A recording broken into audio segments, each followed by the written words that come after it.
Baik, Assalamualaikum warahmatullahi wabarakatuh. Saya Dina Sofatul Mubarak. Baik, di sini saya akan melanjutkan tugas yang kedua mengenai tugas refleksi panggilan menjadi guru yang memuat 3 pertanyaan ini. Pertama, siapa saya saat ini? Baik, saya akan menjelaskan. Saya merupakan seorang pembelajar yang ingin terus belajar mengembangkan diri saya menjadi lebih baik lagi. Dan salah satu jalan yang saya ambil yaitu dengan menjadi guru atau pendidik. Namun, menjadi seorang guru itu ternyata tidak mudah. Banyak hal yang harus saya pelajari lagi lebih dalam gitu, baik itu dari segi materi, kesiapan, teknologi, dan lain sebagainya. Istilah guru sebagai seseorang yang digugu dan ditiru itu ternyata benar adanya ya. Inilah yang menjadi tugas besar gitu bagi diri saya pribadi untuk menjadi seorang guru yang lebih baik ke depannya. Salah satu jalan yang saya ambil saat ini adalah dengan mengikuti program PPG Prajabatan ini. Saya rasa ini penting bagi saya untuk mengembangkan pengetahuan tentang kependidikan dan menjadi guru yang profesional tentunya. Maka dari itu, ketika ada program pendidikan profesi guru ini, saya rasa ini kesempatan saya untuk bisa menjadi seorang guru yang lebih baik lagi dan menjadi guru yang profesional ke depannya, yang tentunya dapat menjadi seseorang yang bermanfaat terus bagi generasi bangsa ke depan. 2. Mengapa saya memilih menjadi guru? Selain menjadi seorang yang bermanfaat, saya juga merupakan seorang yang menyukai tantangan. Dan bagi saya, menjadi seorang guru ini adalah merupakan tantangan yang besar.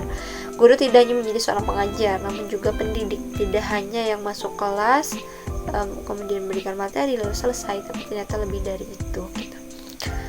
Namun, ia dituntut untuk mendapat mengarahkan serta membimbing peserta didik agar terbentuk karakter penunjang masa depan muridnya.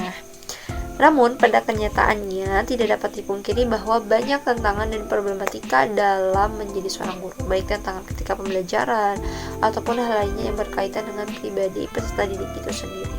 Salah satu tantangan yang dihadapi yaitu dihadapkan dengan peserta didik yang berbeda-beda karakternya, tentunya karakteristik yang berbeda, latar belakang yang berbeda pula. Yang ketiga, bagaimana saya bisa menjadi guru yang berpihak pada peserta didik?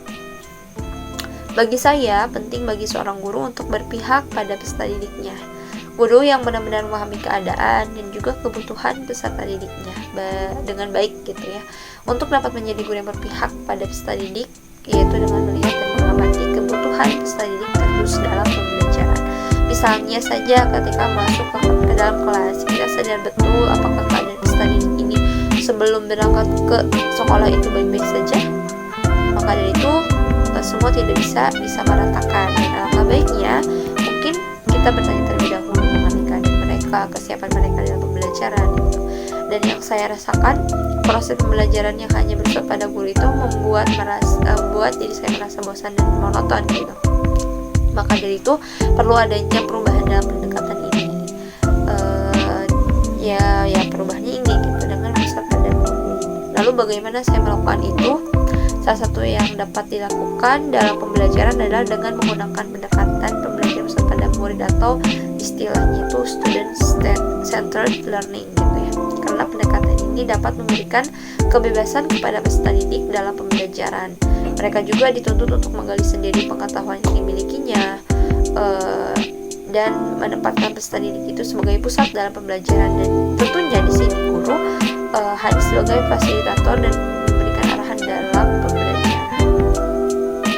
Dan hal ini tentunya kita sebagai guru dapat melihat perkembangan ataupun respon yang